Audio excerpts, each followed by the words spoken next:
Nomination बिलाइखौ गथायबाय खोब गोजोननाय मोनदों दिनै 19 नं सिडनी बियाबनि 2,17,000 भटार्सआ रायजो राजाफ्रा दिनै इउपिपिएल दलखौ देरहासार होनानै आसामावहाय जोंनि नैबे सिडनी बियाबनि थाखाय मा मावनांगौ बिनि थाखाय जोंनो आशीर्बाद होनो फैदों।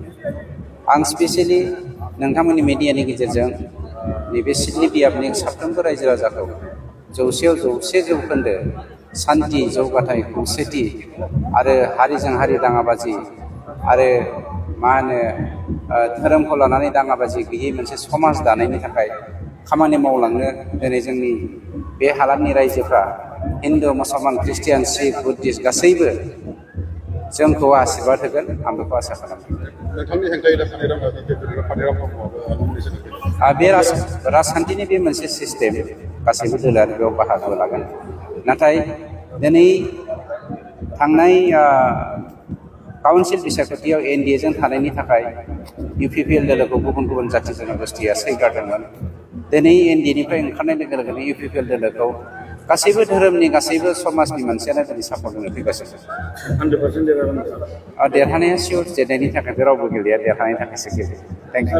नोंथांमोननि दोलोनिफ्रायनो गोबां सोद्रोमाफोरा केन्डिडेट लुबैदोंमोन खिन्थु मोनासै बिथांमोना। स्वाभाबिक बिथांमोना लुबैनाया स्वाभाबिक।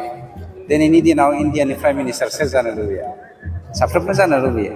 मानोना इन्डियानि 100% मानसिफ्रानो टेलेन्टेड जोबखा, गतिके लुबैनाया स्वाभाबिक।